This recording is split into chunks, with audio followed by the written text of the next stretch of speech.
What's up, guys? It's Duke with 3D here, coming back at you again with another video. And today I just wanted to do a quick update on the restoration progress on this Shigematsu TS super wide vision mask that I featured in a couple previous videos. You can go ahead and check those out. I'll link them in the description. As you may have noticed if you've watched those videos, one of the harness tabs on this mask was near completely broken off. It was just hanging on by a thread. And I just want to show you what I've done to it so far and discuss what I'm going to be doing to it pretty soon here. I'm not sure when, but it's coming up pretty soon. I don't know if I'll make a video about it or if I'll just show the aftermath in its entirety, but nevertheless, let me just show you what I got so far. So, as you can see, I've completely glued that area back on successfully using a product known as Aqua Seal, and as you can see, this tube's almost gone because I've used it so many times in the past. This is a urethane cement that was originally designed for waterproofing fabrics and attaching seals to dry suits and things like that. So it came in handy for just, you know, as an all-around rubber adhesive. And the beauty of this stuff is that it cures in about 12 hours and it has a very flexible bond.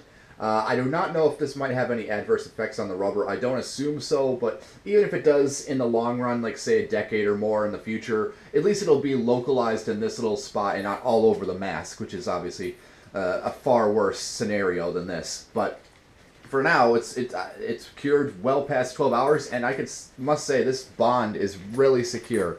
I mean, I can flex this thing, and it's not showing any signs of tearing or coming back off.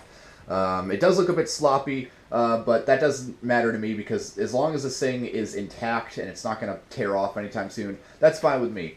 There is some beading going on behind where it has been glued, but that's fine with me because that means that the glue is seeped all the way through the crack and is sealing it from the other side as well. But what I do plan to do is I plan to take this piece of rubber, just a thin piece of sheet rubber, and as you can notice it's kind of textured on this side, so that's the side that I'll be applying the adhesive to, and I'll cut it to shape and patch it on the back of this tab in order to make the seal just ever more stronger, because, you know, having a copious amount of glue plastered over the front in between that crack is nice, but I want to have a little extra oomph in the restoration, so this is going to definitely aid in the structural integrity of that bond and just make it ever more slightly longer lasting.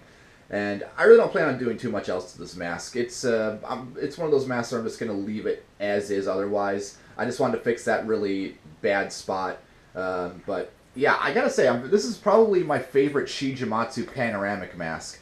I mean, obviously it's a cut and paste clone of the MSA Clearview, but there's just something about this design that I absolutely love. I don't know what, but I just love this thing so much. But anyways, so yeah, that's basically what I'm getting done on this thing. I don't think I'll ever find a replacement for the hose because it uses a very specific type of hose. I've never seen any hoses that use the corrugation so thin and closely grouped together like the Japanese ones. And of course the Japanese industrial hoses have this flange on the end to accommodate a filter coupling. So I don't believe I'll ever replace the hose, but that's not too big of a concern for me at the moment. It's just preserving the face piece as it is. So I hope you enjoyed. If you have any comments, questions, corrections, or concerns, drop them in the comments below, and I'll see you all next time.